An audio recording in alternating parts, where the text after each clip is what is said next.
is on assignment tonight because of the big market drop. We are here with the CNBC special report, Markets in Turmoil. I'm Sarah Eisen on the floor of the New York Stock Exchange. Stocks getting hammered as the president's tweets on the Fed and China send investors running for cover. The Dow closing down more than 600 points. More than 95% of the S&P 500 fell. The Nasdaq dropping 3%. The carnage on Wall Street all started just before 11 a.m. when the president tweeted American companies should move production out of China and back to the U.S. All of this with the eyes of the world on Federal Reserve Chair Jay Powell in Jackson Hole, Wyoming. Steve Leisman has been speaking with the world's most powerful central bankers. He'll join us in just a minute. But first to Elon Moy in Washington, where the president has just launched another tweet storm. Elon. Well, Sarah, President Trump is doubling down on his trade war with China, setting 3 new deadlines for tougher tariffs. On September 1st, the Chinese imports that were supposed to be taxed at 10% will now be hit with a 15% tariff. Then on October 1st, the tariffs on $250 billion in Chinese goods that were already in place will go from 25 to 30%. And then on December 15th, all of the products that we import from China will start being tariffed. The rate will now be 15% instead of 10%. In his tweet storm, Trump also said that China should not have issued retaliatory tariffs on $75 billion of U.S. goods this morning, and he called the move politically motivated. Now, we know that Trump was huddling earlier today with his top trade and economic advisors on how to respond to Beijing's move. Lighthizer, Navarro, Mnuchin, and Kudlow, they were all there. And either just before or just as that meeting was happening, the president went on a separate tweet storm ordering our great American companies to immediately start looking for an alternative to China, including bringing companies home and making products in the U.S. Now, the White House has yet to elaborate on what, if any, authority the president has to actually make that happen. But business groups are already on red alert amid all this trade war whiplash. The Business Roundtable put out this statement, quote, "The continued tit-for-tat escalation of the trade dispute with China threatens economic growth and will harm U.S. workers and consumers." Now, that sentiment was echoed by the Chamber of Commerce, the National Retail Federation, the Farm Bureau. All called for both countries to get back to the negotiating table and settle this trade war. Now, as of last night, officials from Beijing were still scheduled to come to Washington next month for the next round of trade talks. But, Sarah, that was nearly 24 hours ago, and we will see what the next 24 hours will bring. Back to you. Elon Moy in Washington, thank you. Want to bring in Mike Santoli, who is also joining us tonight. Mike, how is this likely to impact the market setup after such a brutal day today into next week? The market, the reaction was pretty extensive, pretty comprehensive. It wasn't just the market essentially saying, oh, let's find the companies that are going to be affected by these specific tariff items. It was somewhat an unexpected escalation of the trade tensions, but in the context of a market that was already bracing for some kind of global slowdown, already kind of in a risk-off mode. And I think that's where it left us with these losses today. In other words, we traded down in stocks to the bottom end of the range we've been in for August. We've been in a bit of a pullback for a month now, since the record highs of late July. And I think this was more of an exacerbating factor than it was a shock, a bolt from the blue for the markets. But I do think the risk-off tone is what stood out. Bond yields going to their lows for the month and stocks following them down. Now let's go to Jackson Hole, Wyoming, and Steve Leisman for more on what we heard from the Federal Reserve today. Steve. Yeah, Sarah, the topic of the conference here at the annual Jackson Hole Summit is the challenges of monetary policy. And judged by comments from central bankers from around the world, the answer is one word: trade. Trade uncertainty came from almost every central banker we talked to. We just did an interview, exclusive interview with Mark Carney, the Governor Bank of England, and here's what he said about how the trade war between U.S. and China is affecting the whole world. What's been happening is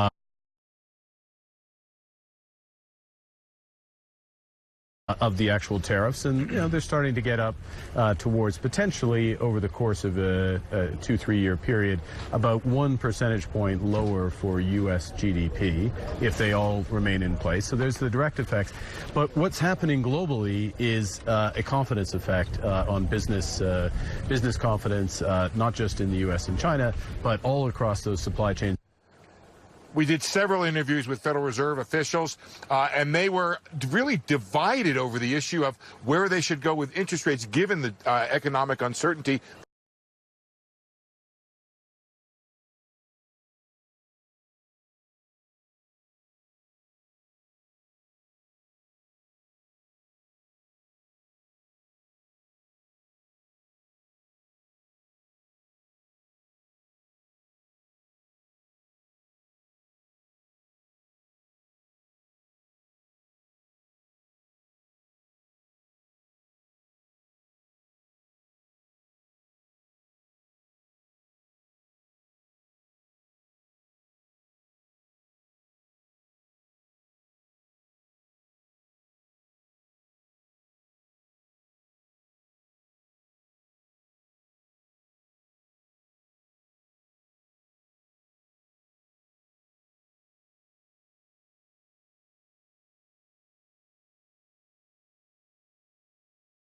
I supported leaving rates the same, and looking for more data and letting things play out a little bit longer. I haven't made up my mind yet before I go into that FOMC meeting. Market's only expecting about 1% or 1.1% inflation. So we're supposed to hit our inflation target. That's one reason why I've argued that, we should get lower here. The economy's in a good place right now. Markets go up and down, so we try to filter through the day-to-day. But obviously, the global outlook has worsened since our July meeting. The global economy is slowing, and there are disinflationary pressures. And so we're not looking at any one day, but we're looking at the trend in the data to make our decisions. All of those interviews, except for the one with Richard Clarida, came before the new tweet storm that was out from the president and the new escalation in trade wars from the president. So I don't know, Sarah, maybe now they'd be more inclined to cut rates. But a big question hangs over. Is monetary policy up to the task of offsetting the effects of the trade war, Sarah? So, Steve, reading through all of that Fed speak that you've had in the last 48 hours, how do you see the path of policy shaping up for the rest of the year? I think it's meeting to meeting. I think taking Richard Clarida, the vice chairman, at his word is the best way to put it. I don't think they're on a pre-programmed plan of rate cuts. I think they're going to cut in September. I think they're going to take a look. They may cut again in October and take a look. The market's priced for 3, just barely for 3. 2 pretty well priced in. 1 just over the 50% probability line for December. That may be a little bit aggressive, but hey, if this trade war ends up having the kinds of negative economic effects that some people forecast, those 3 rate cuts may be part of it, and there may be more after that, Sarah. Steve Leisman and Jackson Hole. The market was looking for some aggressive monetary easing. They want to see more rate cuts, but they took it in stride that some of the key Fed members seemed pretty optimistic about the U.S. economy and didn't feel that they needed to promise more rate cuts. Yeah, it was a pretty steady message, I think, pointing out that, the domestic data is not giving them any need for feeling as if there's a sense of urgency about giving stimulus. I do think that, as they were speaking, literally, the markets were reacting to the trade developments. And so you have to wonder if the market's just going to assume they can extrapolate from here that the Fed is maybe going to lean in a more easy direction than they're transmitting right now. But it's a dangerous assumption. It doesn't matter what the Fed presidents are saying. They're late. What's happening on trade is more indicative of what they will do on policy. The market is seemingly betting on something like that. Yeah. Well, major averages did tank on those trade developments, with the Dow and the S&P 500 dropping by more than 2%. Our Josh Lipton is covering the beaten down tech sector. Rahel Solomon watching the stocks with the most exposure to China. First, though, to Seema Modi with the Dow's big fall. Seema. And Sarah, as we have been discussing, it was a rather volatile Friday for the salvo in the U.S.-China trade war. That immediately sparked a sell-off. At 10 a.m. Eastern, stocks briefly lifted off their lows when Chair Powell restated that the Fed would be ready to act as needed to sustain the economy. But an hour later, President Trump launched a string of tweets taking aim at Powell and China, escalating the trade conflict that sent the market spiraling. The Dow fell as much as 745 points at session lows, breaking below its 200-day moving average, a key technical level for market watchers. The key concern among traders is that the additional tariffs will delay business spending and hurt the American consumer, which so far has held up relatively well, as we've seen in recent earnings reports from Target and Gap. Now, the sell-off was broad-based. Retail was weaker on those expectations of higher raw material costs. Banks slumped as bond yields fell further and fears of an inverted yield curve flared up again. And then tech and heavyweight industrials also among the laggards. Specific names: FedEx and UPS losing ground, pressuring the broader transports and pushing them further into correction territory. Putting this all into perspective, guys, it's worth noting that with today's losses, the major averages are about 6% away from record highs. Still, not the way many investors wanted to start the weekend, but you can bet traders will be keeping a close eye on Twitter, plus any developments from G7. Sarah? Seema Modi. Seema, thank you. The NASDAQ dropping 3% today. The semiconductors were the hardest hit part of the overall S&P 500, down 4%. Josh Lipton is live tonight in San Francisco. Josh.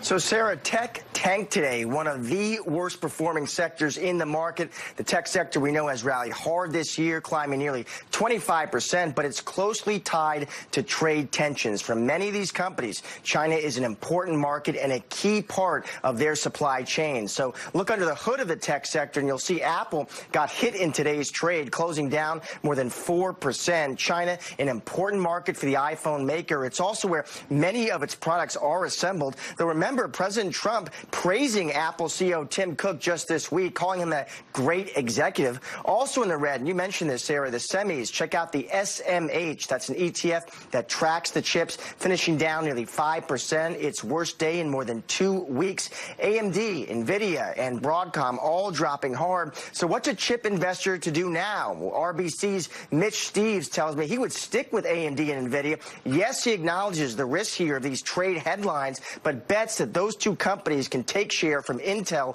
in the data center. For a tech investor, it was not easy to find green on the screen today, but one notable exception here, Salesforce ending the day higher after reporting better than expected quarterly revenue. Sarah, back to you. Josh, thank you. We'll turn now to Rahel Solomon, who's covering the U.S. stocks with the most exposure to China. Rahel. Hi, Sarah. So let's start with CNBC's China Trade Index. So this tracks companies with the most revenue exposure, most imports from China.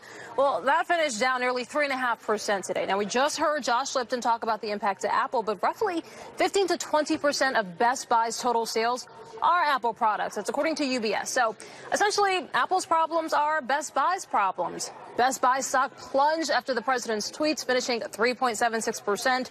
Luxury jeweler Tiffany, which has 16% revenue exposure to China, also finishing lower, 4.7%. The company reports earnings next week, so we'll likely hear much more about the impact of the China trade war then. But we do know that last quarter they pointed to weak tourism from the Chinese as a reason for disappointing sales. And Caterpillar also seeing its shares tank, finishing down 3.25%. The heavy equipment maker gets 5 to 10% of total company sales from China. Now, if you're looking for places to hide, and on the complete flip side, there are companies that have zero revenue exposure to China and actually generate 100% of their sales in the United States. There are a number of consumer staples and utility stocks, also some retailers like Dollar General and several healthcare names, including CVS, Centene, and Anthem. Sarah, I'll send it back to you. Rahel Solomon, thank you. The president argues something had to be done to stop China's aggressive and unfair behavior on the global trade front. But is this the right path? CNBC contributor Ron Insana and Steve Grasso are with us tonight on opposite ends of this debate. Mike Santoli with us as well. Steve, you have defended the president's aggressive and harsh stance on China. How much pain, though, are you willing to see the market take to get what he thinks is going to be a trade deal? What's the alternative? We've tried the alternative measures. Those haven't worked. We've tried, Republican presidents have tried the alternatives. We've tried, Democratic presidents have tried the alternatives. They have not worked. There's not an alternative right now. He might not say it in a pretty way. No one agrees with what he says. No one agrees with the way he worded the tweet today about Powell. But he did say companies should look for an alternative. He didn't say everyone get out massively pile out of China. He said look for alternatives. Is it working, Ron Insana? Well, clearly not. And I don't think we're seeing any progress being made at the negotiating table, nor in the financial markets. And there are alternatives. The president, on day one of his presidency, could have joined the Trans-Pacific Partnership, which would have isolated China in its own backyard. He could have brought our trade and military allies to the table in front of the World Trade Organization and insisted that China play by the rules within the constructs of the WTO, and had allies with him at the table that would have suggested the entire Western world, as opposed to just the United States, wanted to see change. I think that would have had much more of an impact on the Chinese, and it could certainly have been played with a much more deft hand. If you understand bargaining in Asia, certainly doing it in a public format like this and doing it the way in which the president does it also causes them to dig their heels in even more when it comes to negotiating thorny topics like these. I agree that the U.S. has a lot of work to do to get China to behave more in line with the norms of world trade. Now, with respect to his comments about Jay Powell, I think those were completely just unspooled. And in fact, quite frankly, his attacks on the Fed have been entirely unwarranted. The Fed's done the right thing thus far. It cut rates in July. It's watching data. I do think that where we are as of tonight, given the president's raising of tariffs, means that we're going to have a recession in 6 months.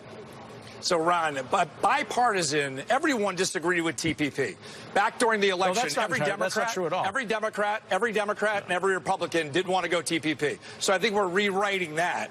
No one liked that. I don't know where that came from, but the Trans-Pacific Partnership, which also, by the way, would have automatically upgraded NAFTA without having to go through negotiations separately with Canada and Mexico, would have been a major... Ron, all three Democratic candidates back in 2016 were against TPP. President Obama would have had it signed if a Republican Senate didn't block it from being passed. But it did become, I mean, Steve's right, it became a populist issue. Even Joe Biden now is saying that he wouldn't sign it. Right, so I think they're wrong also. That was a very good piece of trade legislation, and President Obama could have gotten it signed, but because... What exactly does that do for manufacturing in the United States when we start to have these multilateral debates on trade? That's why you need these bilateral debates, because we're fighting for us, But there's a big difference, Steve, between a bilateral debate and a Twitter fight.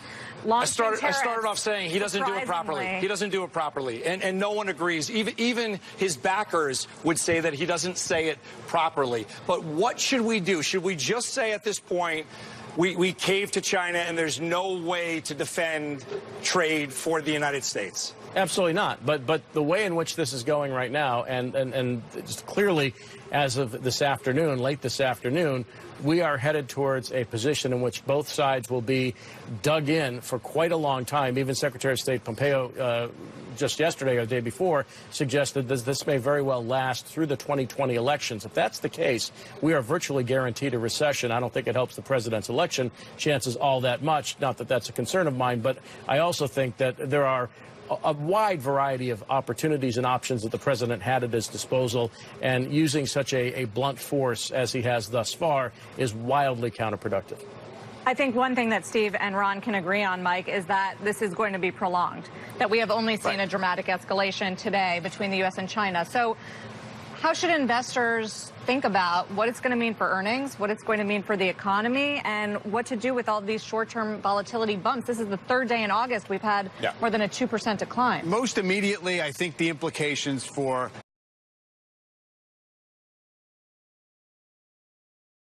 So that's what matters most. But I also think in a bigger picture way, the president has initiated this campaign. By the way, he says China's been stealing $500 billion from us every year. That has nothing to do with intellectual property or all the other technology transfer. Most people don't understand the whole idea, though. I get it. Yeah. My point is he came into office treating it as an urgent emergency, whereas this generation of CEOs came into their position and their businesses for 20 years have been saying, here's our China strategy. We have interrelated businesses and we have capital flows that go all over the place. He took it on at a time where the U.S. economy was doing well and was doing better than the rest of the world. He juiced it with the corporate tax cuts. And so he had leverage to wage this kind of war.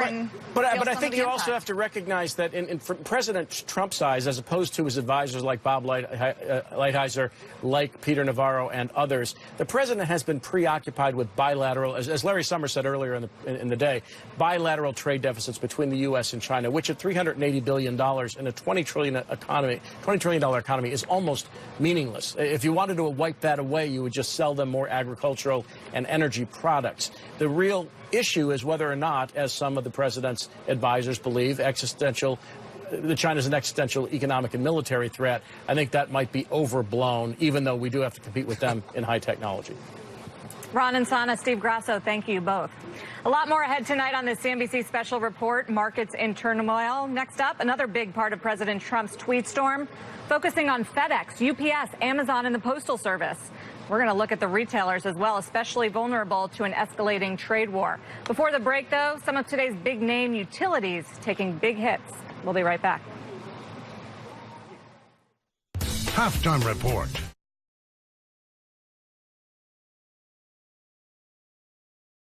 Your investment game plan for the week as the president takes the stage at the G7 summit.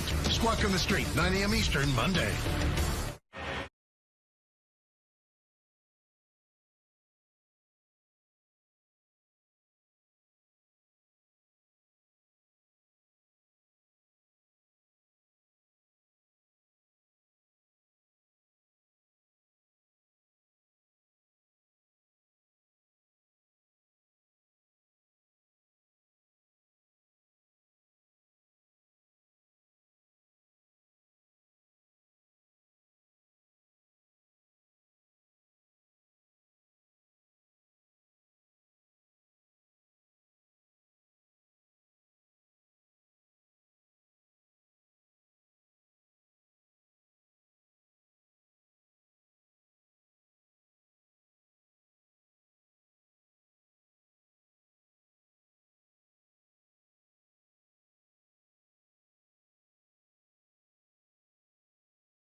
healthcare has been one of the worst performing sectors so far this year, and the group was hit hard again in today's sell-off, with the drug makers leading the decline.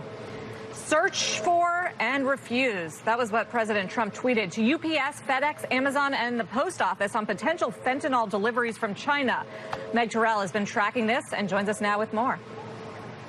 Well, fentanyl is a major contributor to the nation's opioid epidemic, and while it is an ingredient in some legitimate pain drugs, those aren't the ones at issue here. The president is referring to illicitly made fentanyl that's shipped into the country from China. The CDC says fentanyl and other synthetic opioids are responsible for what it calls the third wave of deaths from opioid overdose, an epidemic that started with prescription drugs, then turned to heroin, and now to these much more potent illegal drugs. Fentanyl is 50 to 100 times stronger than morphine. That's one reason it can be easy for it to slip through the mail system. Though the government monitors shipments through Customs and Border Protection, the FDA, and others, illicit shippers are still finding ways to get it into the country. Former FDA Commissioner Scott Gottlieb tells me that's for several reasons. Because fentanyl is so potent, not much is needed. Shippers send it in small quantities to evade detection, or in packages that make it hard for dogs to sniff. They can also ship through drop points to change where the package is coming from, he said, or overwhelm the system by sending thousands of packages. Now, while Gottlieb led FDA, he said he expanded the number of people designated to inspect those packages. But the Washington Post pointed out today that Customs and Border Protection has been dealing with a shortage of officers and trained dogs, citing a report last year from then Senator Claire McCaskill that said the agency had 4,000 fewer officers than needed. Trump also focused in his tweets on FedEx and UPS. FedEx told us it, quote, already has extensive security measures in place to prevent the use of our networks for illegal purposes, and said it follows the laws and regulations everywhere it does business. UPS also said it follows all laws and that it works, quote, closely with regulatory authorities to monitor for prohibited substances. Fentanyl and similar substances, the CDC says, killed more than 28,000 people in the U.S. in 2017. Guys, back to you.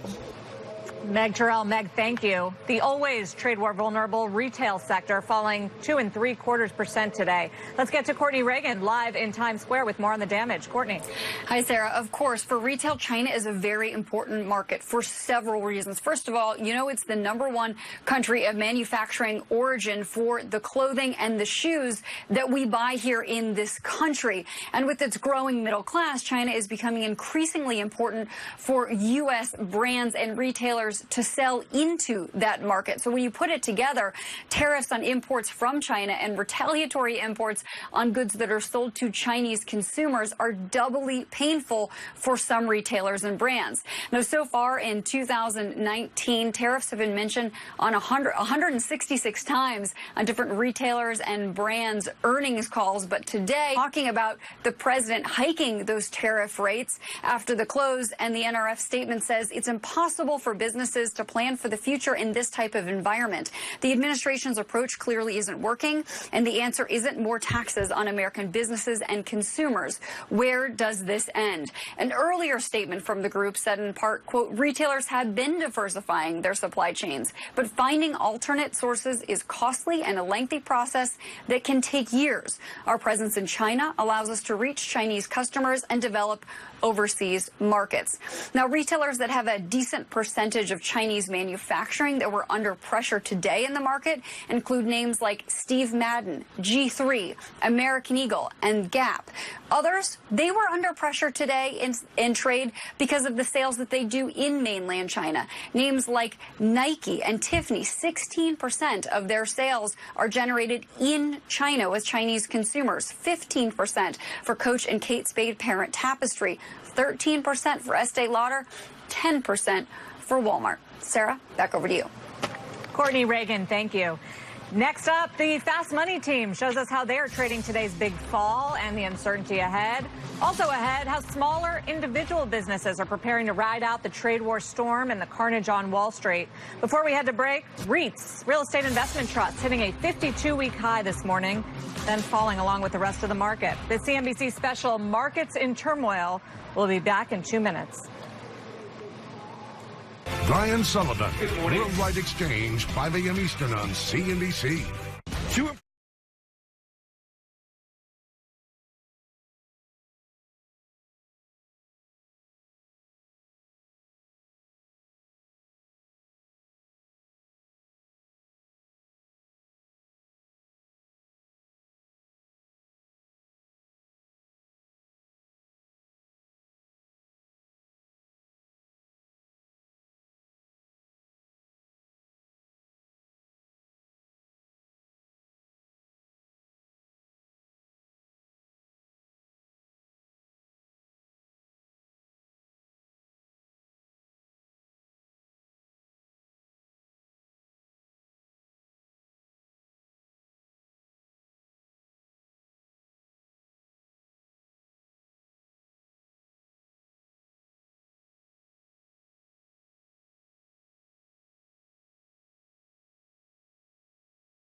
The energy sector, the worst performer on one of the worst days of the year for stocks. Here's a look at some of the biggest decliners among the group in energy, hit hard, as much as more than 6% lower. Welcome back to the CNBC special report, Markets in Turmoil. The Fast Money team making a lot of decisions today as the market fell. Melissa Lee, take it away from the NASDAQ. Our traders on desk tonight are Brian Kelly, Karen Farnaman, and Mike Coe. Stocks, of course, getting hit hard today as trade turmoil slams them. So how should you position yourself come Monday? BK, what do you do? I think you need to be cautious in this environment. I mean, we talk about, buying protection when, when the sun is shining.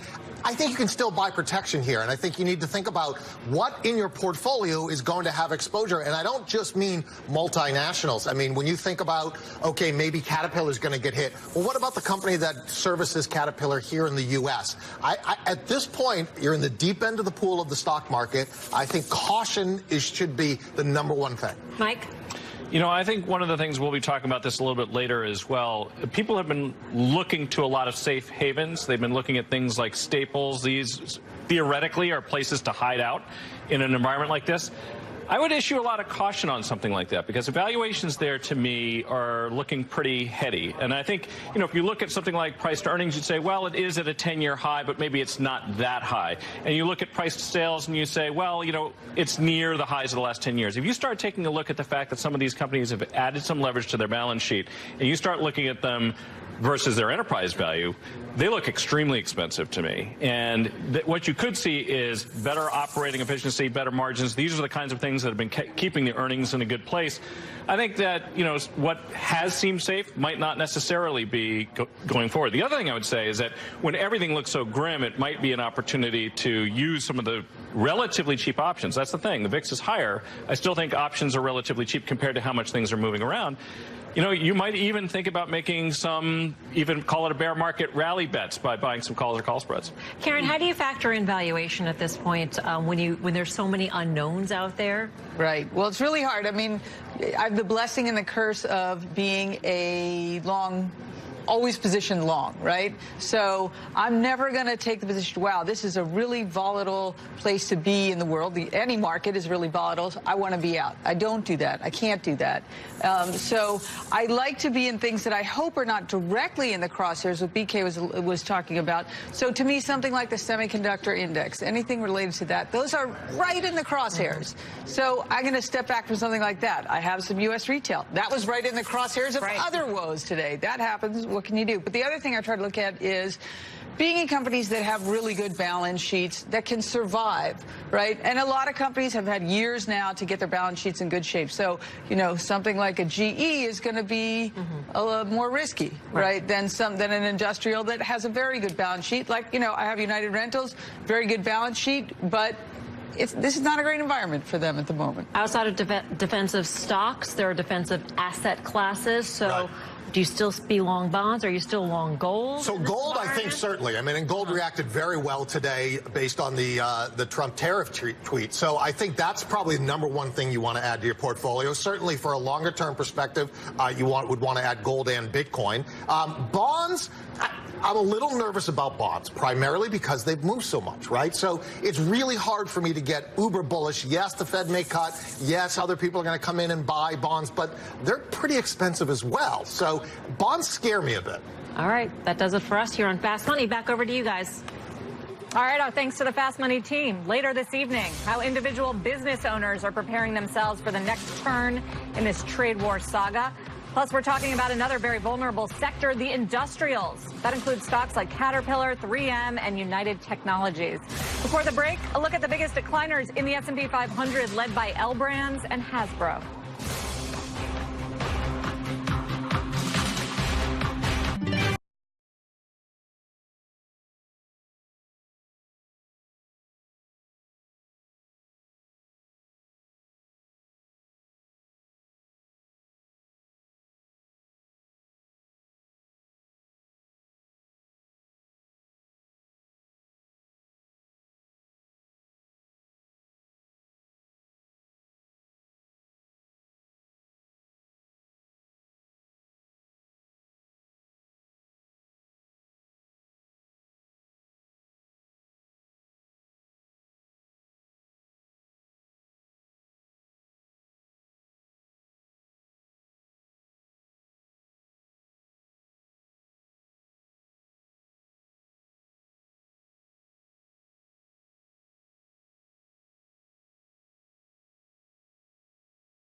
Tommy John.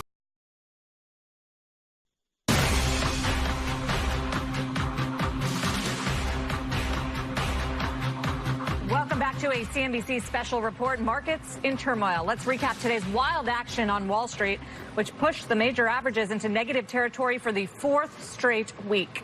The Dow finishing the day down 637 points, or 2.37%. It was down 745 points at the lows.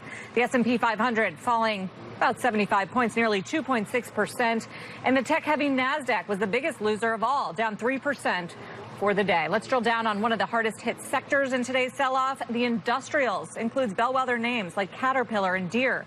Seema Modi with us live. Seema. And Sarah, it's arguably one of the most globally exposed sectors. Not only are the industrials reliant on growth in China and pressured by tariffs, but the sector is also linked to key industries like mining and energy, both of which are struggling as the price of key commodities like steel, copper, and oil continue to decline. Now, analyst at sell-side firm Stephens says Caterpillar generates roughly 20% of its revenue from its resource business, which is comprised largely of mining. Caterpillar, among other industrials that make everything from engines to adhesives, down double digits so far this month. Now, in response to the tariffs, industrial giant Cummins telling CNBC tariffs are simply a tax and they make both countries less competitive, and ultimately these taxes will be passed down to the American and Chinese consumers. The continued escalation and rhetoric are harmful to American businesses, workers, and farmers. Now, one pocket of strength within the industrials, aerospace and defense, as more countries put more money towards their defense budgets. In fact, Lockheed Martin hitting a record high earlier today,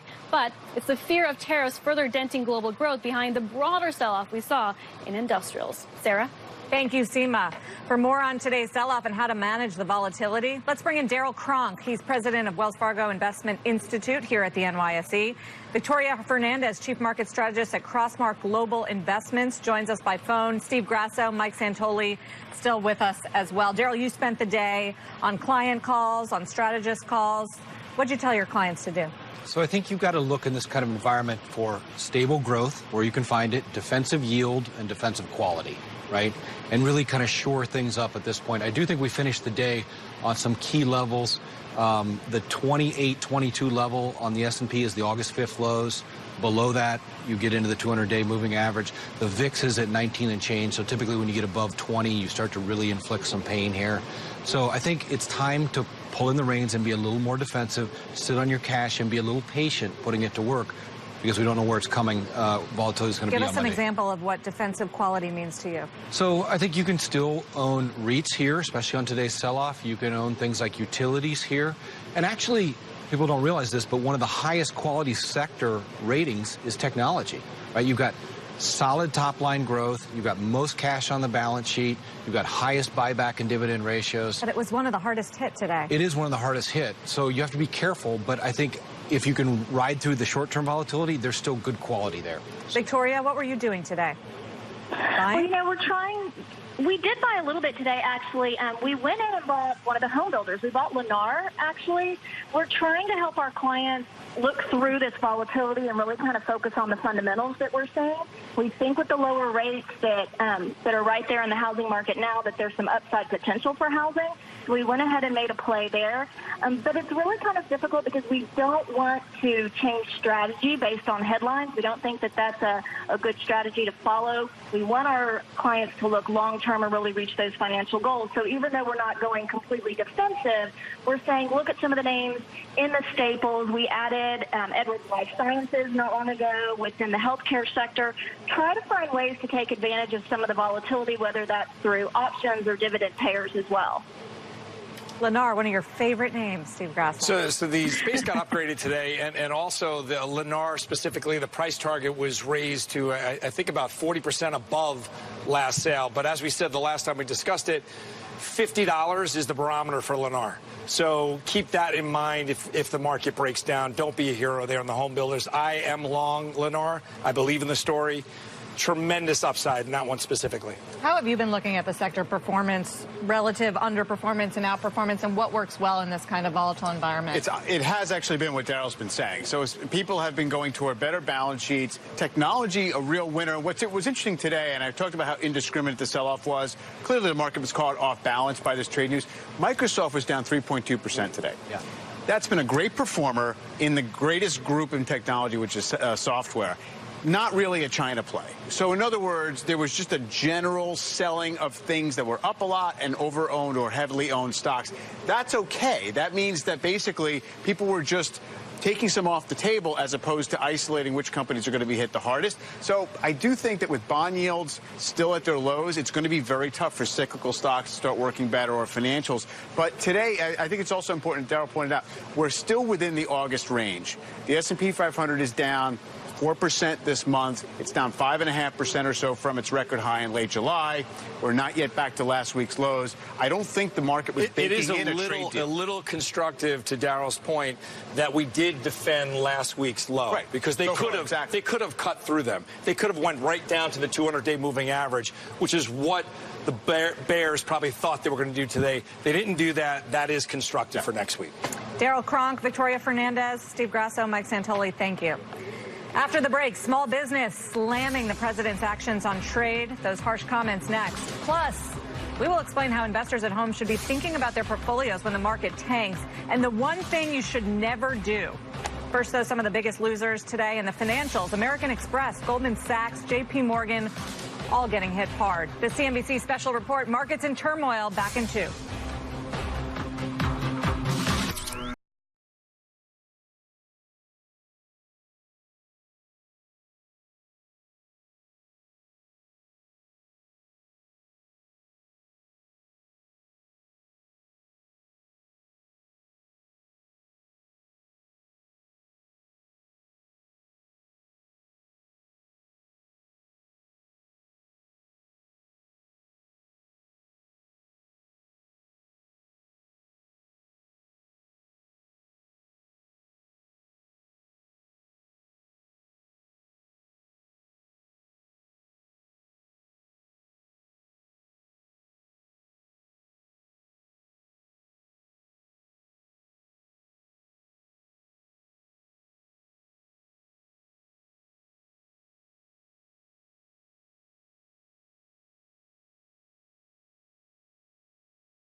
Small business owners say they've already been negatively impacted by U.S. trade policy toward China over the last year, guys. Back over to you. Kate Rogers, thank you. CNBC has a financial wellness and education initiative called Invest in You, Ready, Set, Grow, as part of our partnership with the micro-investing app called Acorns. We'll turn now to our senior professional finance correspondent, Sharon Epperson, with suggestions on how to recession-proof your life. Sharon, what should we do first? Well, the first thing, of course, is not to panic. You need to breathe. You need to focus on what you can control. And the first thing that you should take a hard look at is what money you have coming in. Your job security is going to be key. And here's where you need to start. Make sure that you are stepping up your performance first thing Monday morning. Be a critical player for a critical issue that the company is trying to solve. Update your resume resume, your LinkedIn profile, and talk to recruiters and professional contacts. You should always be networking. And Sharon, what about shoring up your own finances, maybe building up a savings cushion? Well, that savings cushion, a lot of financial experts say, should be 3 to 6 months worth of your savings in an emergency fund. But keep in mind, trying to find a new job can take a lot longer than that if, in fact, something happens and you do become unemployed. So that rainy day fund may need to be 6 to 12 months worth of expenses. You want to make sure you put that in a high-yielding savings account, online bank account, and some say maybe even consider taking out a home equity line of credit so that you have more of a cushion. Not that you're going to use all of that credit, but just so you have it and you qualify for it now before things get tight. Sharon, is now the time to be more cautious in your spending? It absolutely is time to be more cautious. You want to really look at that credit card debt, any debt that you have, and try to take any extra money once you've reviewed your budget and you see what you can cut out. Put some of that extra money toward paying off that debt. Use cash, use your debit card instead of your credit card so you're not building up credit card debt. These are things that you should be doing all the time, but now when people are maybe a little bit worried, they'll be focused on this and ready to take some action to protect their income and their portfolios. Thank you, Sharon Epperson. Sure. For more, you can go to CNBC.com/investinYou. We should note that NBC Universal and Comcast Ventures are investors in Acorns. After the break, the Dow plunging more than 600 points in today's session. We'll break down the blue chip names that drag the index lower. And later, we'll look ahead to the key events next week that could shed some light on the health of the American consumer. Before the break, here's a look at how the airline stocks traded today. Stay with us. CNBC's special report, Markets in Turmoil. We'll be right back.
Powerful business show on the planet. Squawk Box, 6 a.m. Eastern on CNBC.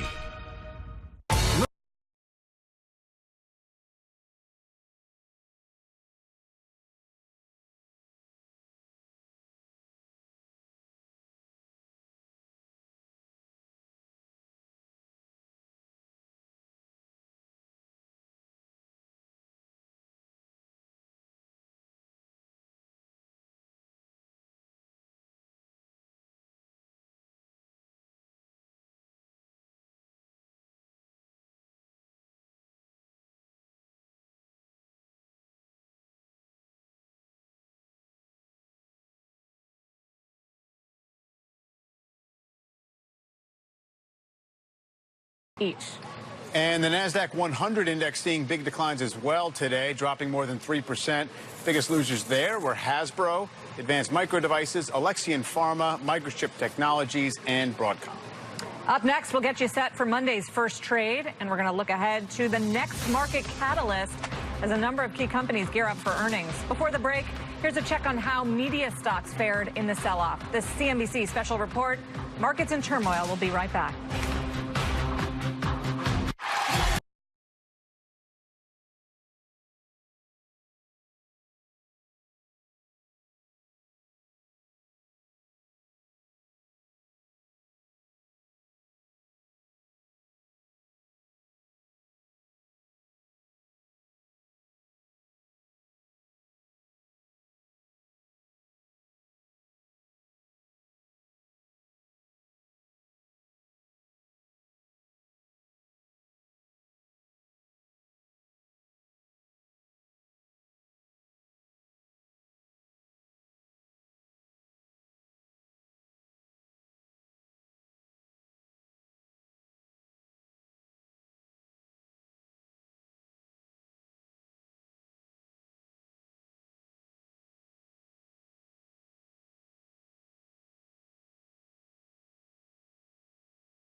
Welcome back. Consumer stocks getting hit very hard by the escalating trade war with China. Nordstrom and Tiffany among the biggest decliners in the session. And Tiffany will be one of the several retailers set to report earnings next week. Best Buy, Dollar General will also give us clues about the health of the American consumer. Tech stocks on the earnings calendar, too, include Box, Dell, Workday, and Autodesk. Campbell Soup also set to report results. So how should investors be positioning themselves to best protect their portfolio into the new week? We've got Steve Grasso, Ramantana back with us now. So, Steve, what will you be watching next week? First of all, you have to start watching from 50,000 foot up. You have to look at that 200-day moving average because, to Mike's point, everything sort of trades with a blanket over this overall market. It's all going to trade. If we trade lower, if you start watching the futures on Sunday night in the evening and they're cracking and we come in, we want them to be weak before they open at 9:30 in the morning on Monday. You want them to be weak. You don't want to have that head fake pop before the opening and then get your head knocked off. You want them to be weak and then open strong. The weakness? And buy them after the opening in New York if they hold the 200-day moving average. If they don't hold the 200-day moving average, it could get sloppy within the first half hour on Monday morning trading. So you don't have to be a hero. We're in the last week of summer. It could get a little illiquid. There's a lot of people that are still off. Everyone's watching the overall market. But just play it easy. And if you want to dabble and buy the dip, buy a percentage of it. You don't have to go all in Monday morning. It's a long week. Ron, we've got G7 happening over the weekend. Yep. What else will you be watching on the macroeconomic front for clues about what happens next? Well, what's next? The unemployment report on Friday. So the Federal Reserve's been talking about the strength in employment, the strength in consumer spending. So that's going to be a pivotal number, which determines whether or not the Fed moves forward with another rate cut come early September, mid-September. So that's going to be key. And listen, we're not going to be able to get away from tweets and anything in a vacuum, as Dick, as Mr. Grasso was just suggesting. Look, I'll take his money, Ron. I'll take his money. Dick Grasso used to be the chairman of the New York Stock Exchange, in case everybody was wondering. No, but as Mr. Grasso was just suggesting, in a thin market environment, news can move things as we saw today, in very dramatic ways. And so it's just going to get thinner for the next 2 weeks. Most folks don't come back until after Labor Day for full force on Wall Street. So again, G7 results, tweets, more comments from China. I'd be watching Hong Kong over this weekend as well, because there are more protests expected, and that too could affect the Far Eastern markets and have a ripple effect here at home. Mike, you always put a sell-off like this in perspective. How much damage was done, and what will you be looking for into There hasn't been particularly much damage relative to what we've already experienced in August. We had about a 6.5% pullback from a record high. We're still in an uptrend. We haven't really lost that uptrend, as Steve was talking about, the 200-day average. So to me, it says the market is where it was, which is benefiting from very low bond yields because it makes equity valuations look okay, but also suffering from the fact that it says we are in some kind of a slowdown. We don't know how much, and we're waiting. So we're only 3 weeks away at this point, probably 3 or 4 weeks from a next Fed rate cut. So we just don't know if the market's going to automatically take it badly over the weekend. Expectations come down. I do think the new round of tariffs is another excuse for those expectations to come down, probably going into the first quarter. And just remember, because you want a lower benchmark, you want a lower hurdle to cross over as you're going into that earnings, to the next segment of earnings. But the other thing is, look at 50 basis points. That's back in the conversation. Whether or not it's probable is a whole nother thing, but at least you're going to get your 25 basis points, which wasn't guaranteed before. So continue to focus on the Fed, the presidential Twitter account, and of course those levels. That does it. Thank you, gentlemen, for the CNBC Special Markets Report, Markets in Turmoil. Full coverage continues online at CNBC.com all weekend long. Stay tuned now for Shark Tank.